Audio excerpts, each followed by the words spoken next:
Good day, sir. My name is Jesel Yves De Leon of BS Cream 1D. My chosen philosopher to be discussed named Plato. Plato. Greek philosopher and teacher Plato did nothing less than found the first institution of higher learning in the Western world, establishing the Academy of Athens and cementing his own status as the most important figure in the development of Western philosophical tradition. As the pupil of Socrates and the mentor to Aristotle, Plato is the connecting figure in what might be termed the great triumvirate of Greek thought in both philosophy and science. A quote by British philosopher Alfred North Whitehead sums up the enormity of his influence, noting the safest general characterization of the European philosophical tradition is that it consists of a series of footnotes to Plato.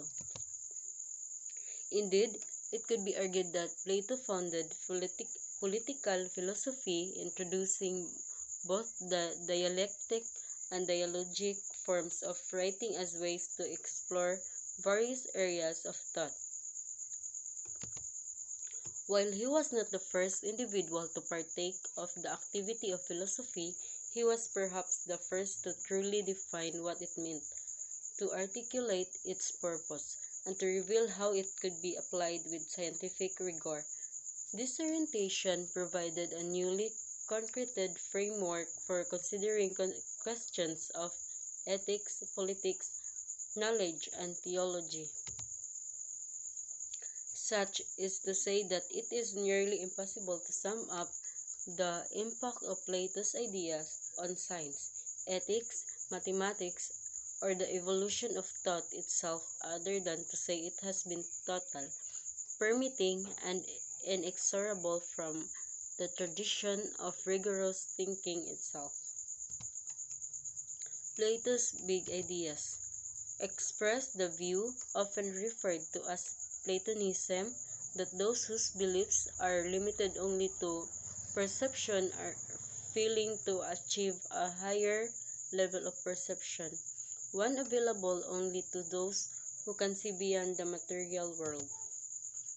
Articulated the theory of forms, the belief that the material world is an apparent and constantly changing world, but that another invisible world provides unchanging causality for all that we do see, held the, held the foundational epistemological view of justified true belief that for one to know that a proposition is true, one must have justification for the relevant true proposition.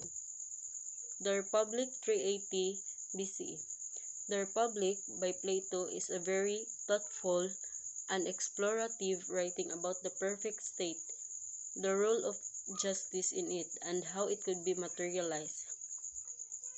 Plato explores how a state should function in terms of justice, and he discusses what justice is, how it governs human actions, and why it is so important.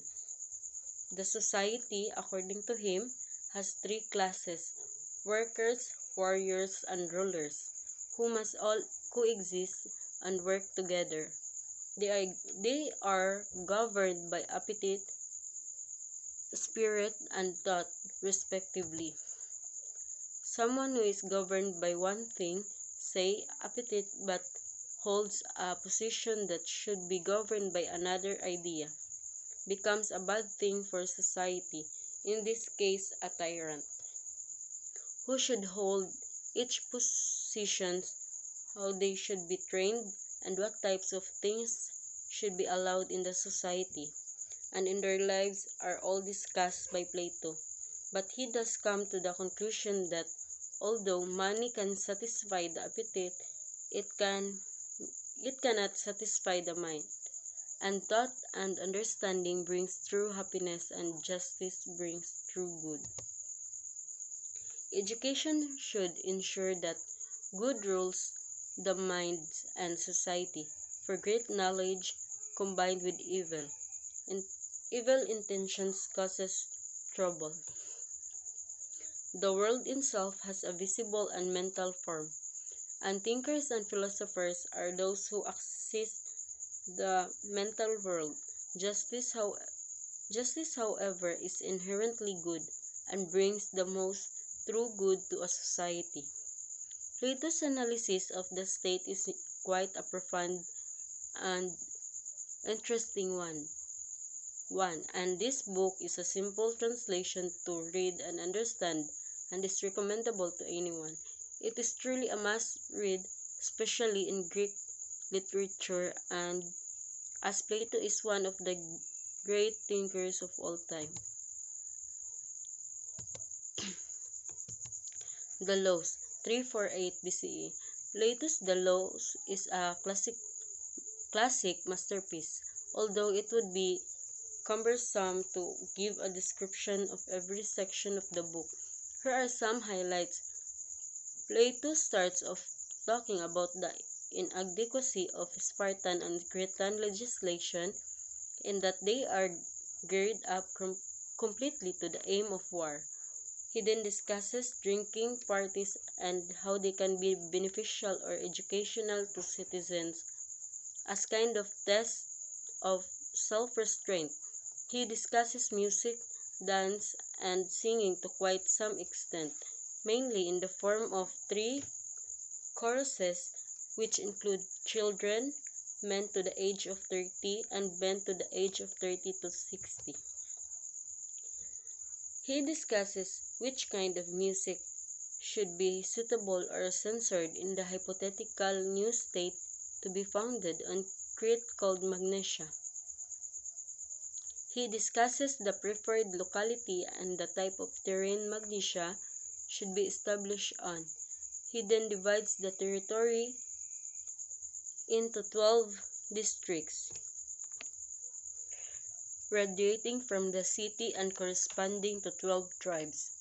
This is then divided further into herds or farms for each individual citizen or family, the exact number being 50-40, which can neither increase nor decrease. He discusses what type of people should colonize Magnesia, what political offices should be in the new state, and precisely how the offices are to be filled, whether by election or lot. Plato discusses common meals, education, and military training, and how women should be given equal inclusion and training in this institution and field.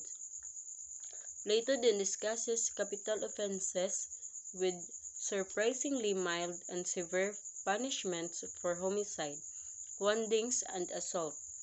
In our reviving chapter, he then discusses religion and makes arguments against complete atheists, as well as those who believe the gods are indifferent to human affairs, and those who think the gods are venal and can be bribed.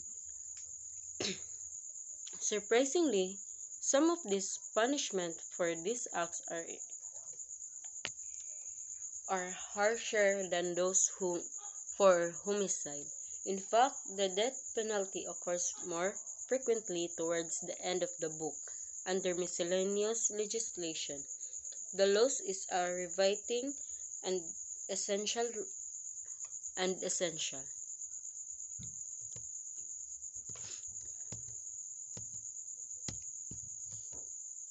And that's all.